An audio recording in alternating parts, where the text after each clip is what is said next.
Hello students, welcome to my study YouTube channel Future Flash Classes. तो दोस्तों, आज आप पढ़ेंगे फिजिक्स क्लास 12 के चैप्टर नंबर 6 जिसका नाम है विद्युत चुम्बकीय प्रेरण को। तो देखिएगा, आप पढ़ेंगे इलेक्ट्रोमैग्नेटिक इंडक्शन के बारे में, जिसमें आपको मैं कुछ टॉपिक्स कवर करूंगा इस चैप्टर से। जिसमें पहली टॉपिक है आपका चुंबकीय flux, that means magnetic flux. और देखिएगा, इसके मात्रक और विभव के भी बारे में जानेंगे, यूनिट एंड डायमेंशंस के बारे में। और आप जानेंगे विद्युत चुंबकीय प्रेरण जो कि चैप्टर भी है आपका, इसकी घटना को, यानी कि प्रेरित विद्युत वाहक बल क्या होता है तथा प्रेरित धारा क्या होती है, induced EMF, electromotive force and induced current क्या होता है, इसका टोटल एक्सपेरिमेंट प्रयोग क्या है, किसने किया, कब किया, ये आप जानेंगे। और देखिएगा, इसके साथ साथ जानेंगे कि फैराडे के विद्युत चुंबकीय प्रेरण के नियम के बारे में।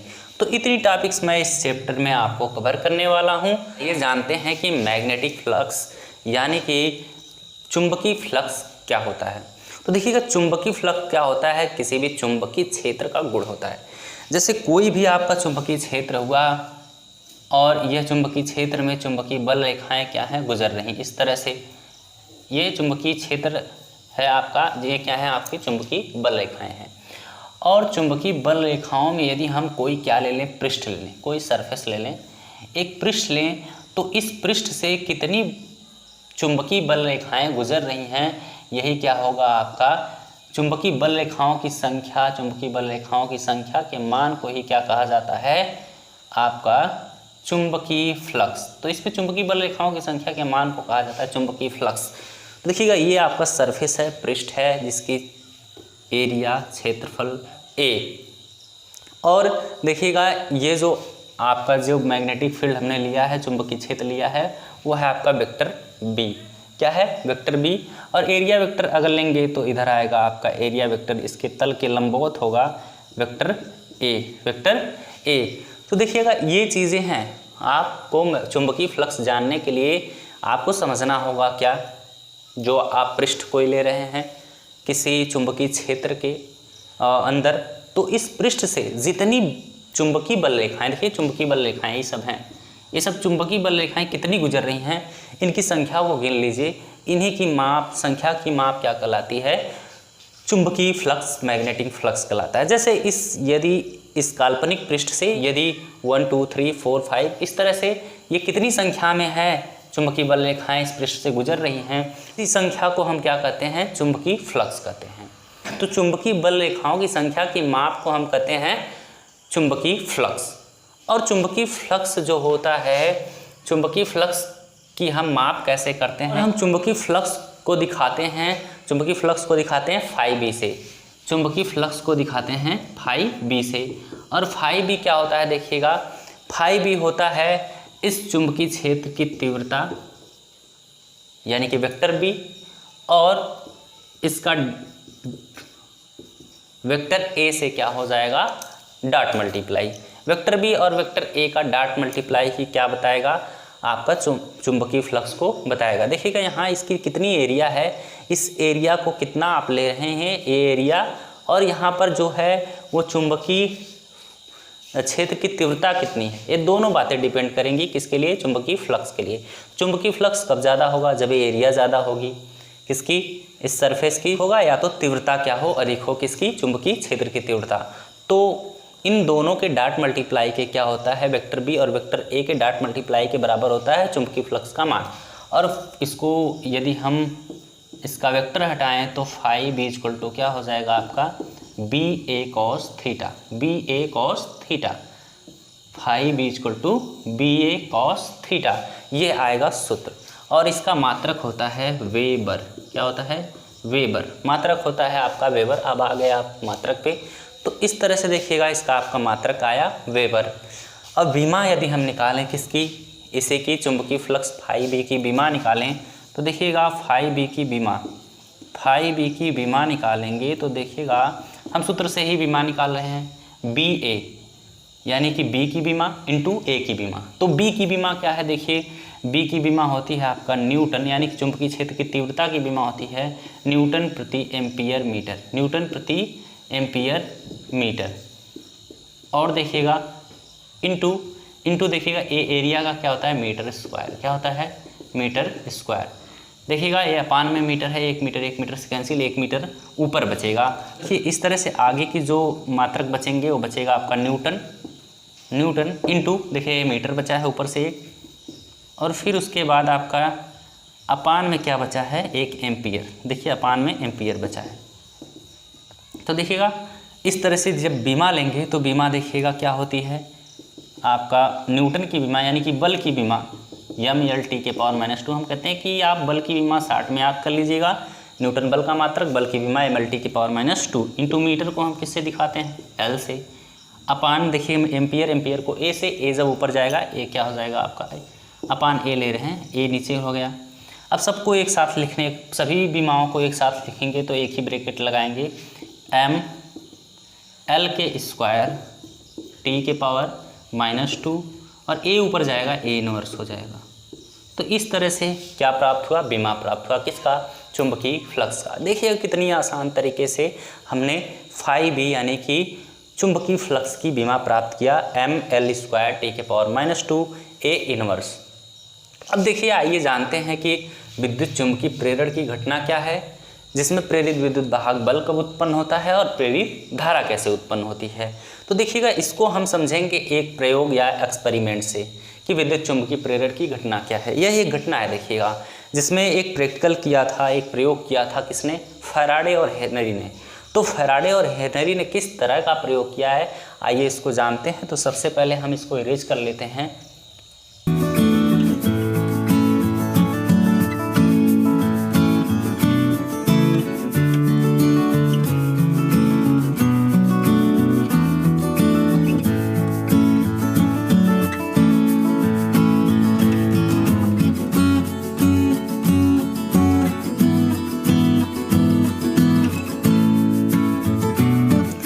दोस्तों आइए अब देखते हैं विद्युत चुंबकीय प्रेरण से संबंधित प्रयोगों के बारे में, एक्सपेरिमेंट्स के बारे में। तो देखिएगा जिसमें प्रयोगों में फैराडे तथा हेनरी ने 2 प्रयोग किए, जिसमें पहला प्रयोग इनका क्या है देखिएगा यहाँ पर है, और पहला प्रयोग ये है जिसके बारे में हम अभी समझेंगे। तो सबसे पहले जानिएगा कि विद्युत चुंबकीय प्रेरण की घटना का प्रयोग करने के लिए सबसे पहले फैराडे और हेनरी साहब ने क्या सोचा होगा।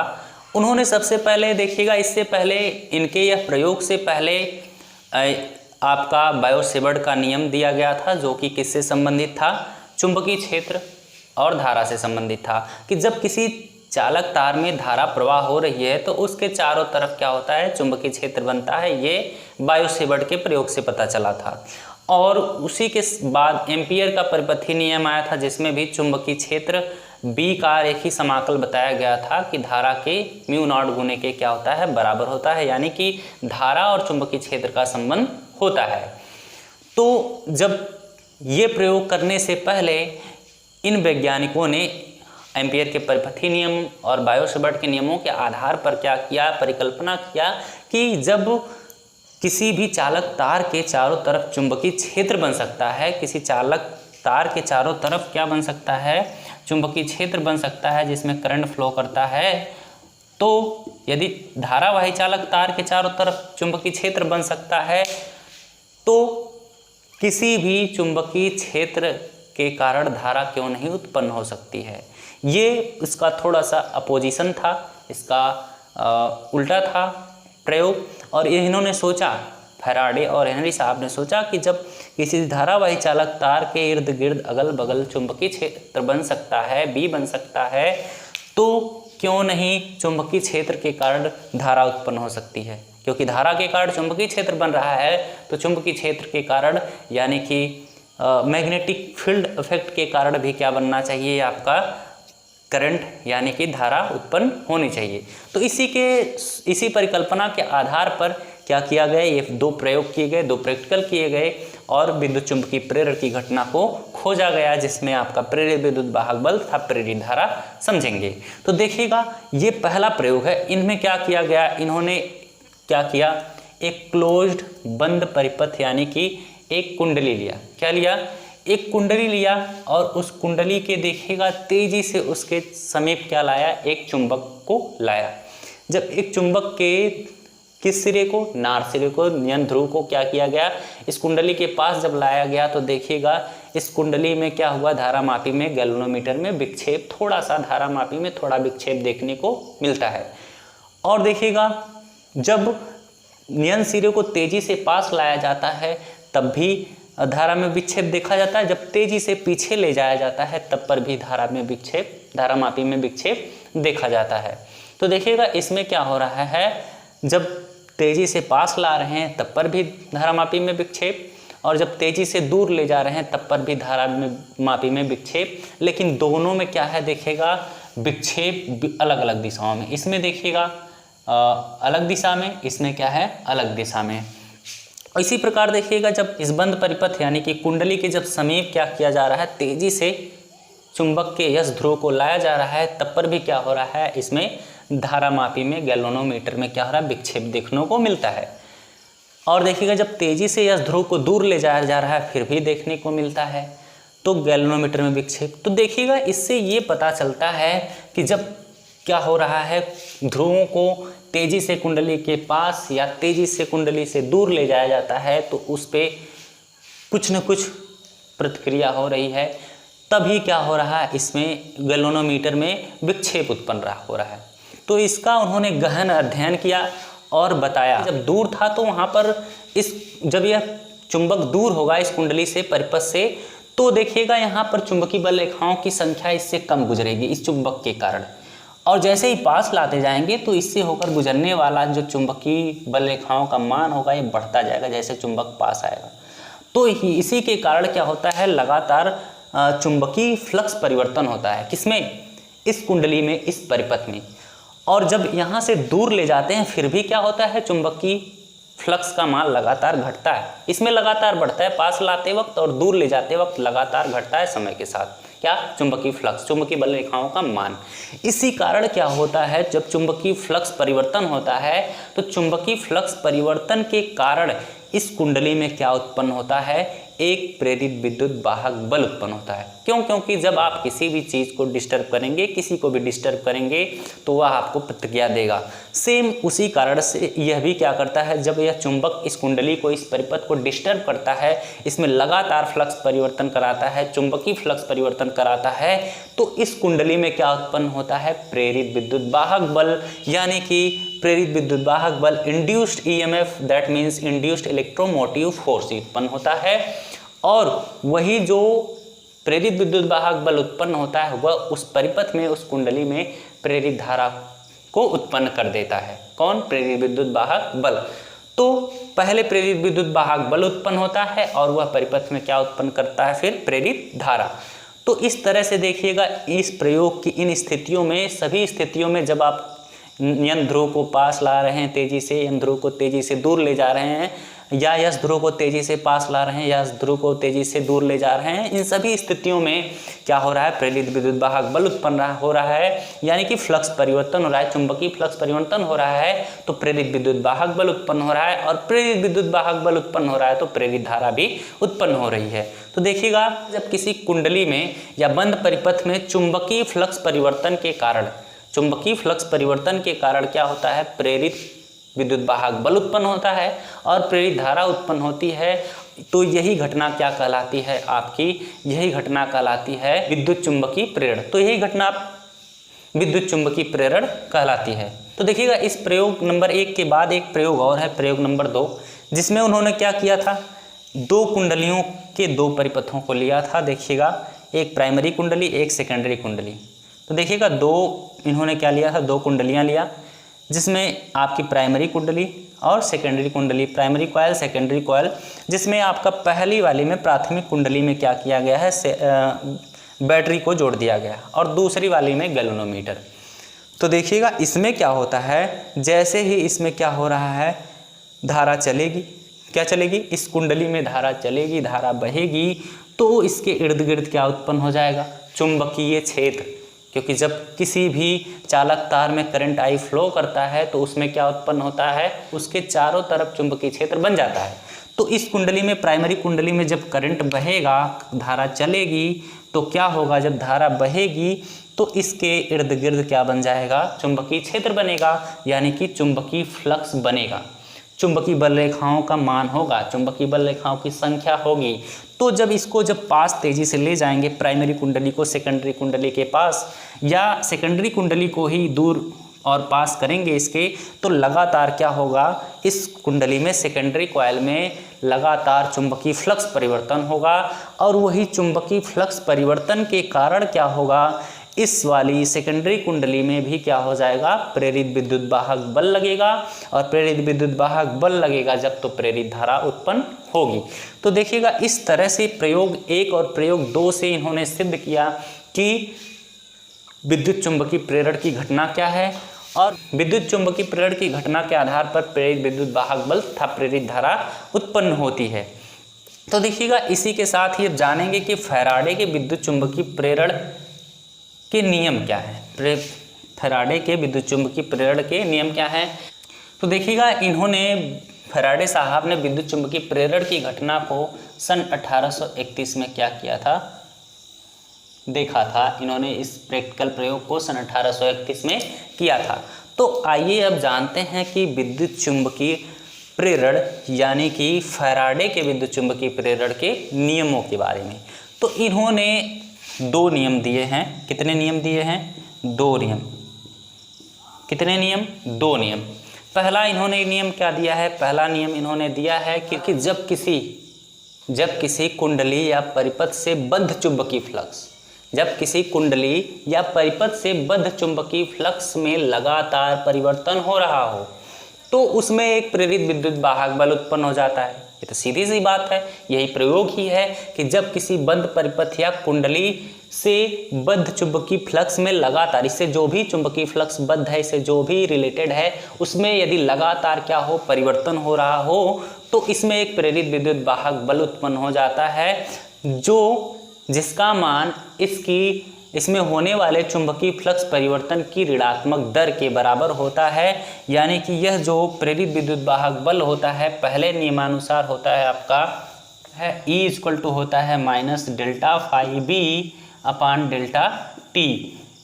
यानी कि जो आपका प्रेरित विद्युत वाहक बल का पहला नियम है कि प्रेरित विद्युत वाहक बल होता कितना है, यही पहला नियम है। प्रथम नियम फैराडे का यही है, प्रथम नियम कि जो भी परिपथ है या कुंडली है, तो परिपथ या कुंडली से बद्ध चुंबकीय फ्लक्स पे यदि परिवर्तन हो रहा हो, लगातार चुंबकीय फ्लक्स में परिवर्तन हो, तो इसमें उत्पन्न प्रेरित विद्युत वाहक बल जो होता है वह होता है आपका उसमें होने वाले फ्लक्स परिवर्तन की दर के क्या होता है, ऋणात्मक दर के बराबर होता है। ऋणात्मक दर के चुंबकीय फ्लक्स परिवर्तन की ऋणात्मक दर, देखिए ऋणात्मक दर के क्या होता है, बराबर होता है। ये पहला नियम, प्रथम नियम E minus delta phi B upon delta T. यदि कुंडली में n फेरे हों तो उसके लिए आपका क्या आ जाएगा, n इंटू n का मल्टीप्लाई हो जाएगा। द्वितीय नियम इनका क्या है, द्वितीय नियम इन्होंने जो ये प्रैक्टिकल किया है इसी के बारे में ये भी समझाया है। देखिए द्वितीय नियम, और इस नियम को आप न्यूमैन का नियम भी कहते हैं, न्यूमैन का नियम। और देखिएगा द्वितीय नियम यानी कि लेंज का नियम, इसे लेंज का भी नियम कहा जाता है, लेंज का नियम। और लेंज का नियम यह कहता है कि, या द्वितीय नियम फैराडे का यह कहता है कि परिपथ में उत्पन्न प्रेरित विद्युत वाहक बल अथवा प्रेरित धारा की दिशा ऐसी होती है कि वो सदैव उस कारण का विरोध करती है जिससे वह उत्पन्न होती है। तो देखिएगा इसकी दिशा, प्रेरित धारा की दिशा या प्रेरित विद्युत वाहक बल की दिशा सदैव उसका विरोध करती है जिसके कारण उत्पन्न हुई है। देखिएगा यदि आपके चुंबक की गति, नार्थ सिरे की गति किधर है, आगे की तरफ है, तो धारा की दिशा किधर है, पीछे की तरफ है। ये आगे की तरफ ले जा रहा है तो धारा की दिशा किधर है, इधर देखिएगा, इस तरफ। तो क्या है, धारा की दिशा देखिएगा उस कारण का विरोध कर रही है, उस कारण का क्या कर रही है, विरोध कर रही है। देखिए इधर नॉर्थ, तो नॉर्थ भी बन गया, तो यानी कि इन दोनों में क्या होता है, विरोध होता है।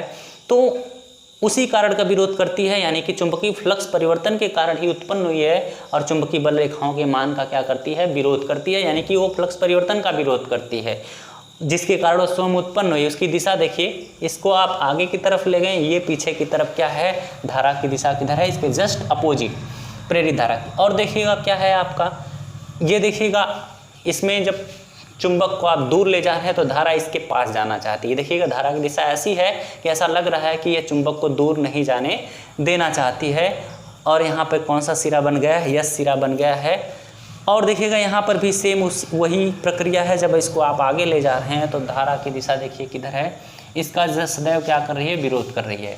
और इस वाली सिचुएशन में भी क्या हो रहा है, विरोध कर रही है। तो ये इस तरह से फैराडे के दो नियम, पहला आपका प्रथम नियम या जिसको न्यूमैन का भी नियम कहा जाता है, द्वितीय नियम लेंज का भी नियम कहा जाता है, जिसमें पहले में प्रेरित विद्युत वाहक बल जो होता है वह इसमें होने वाले चुंबकीय फ्लक्स परिवर्तन की ऋणात्मक दर के बराबर होता है, यदि n फेरे हो तो इनटू n आता है। और द्वितीय नियम या लेंज का नियम कहता है कि प्रेरित विद्युत वाहक बल अथवा प्रेरित धारा की दिशा सदैव ऐसे होती है जैसे कि वह उस कारण का विरोध करती है जिससे वह स्वयं उत्पन्न हुई है। तो दोस्तों इस तरह से आज के वीडियो लेक्चर में इतना ही। यदि आपको वीडियो पसंद आए तो चैनल को सब्सक्राइब तथा बेल आइकन को प्रेस कर लीजिएगा। साथ ही हमारे वीडियो के लिए लाइक शेयर तथा कमेंट जरूर करिएगा। थैंक यू, धन्यवाद।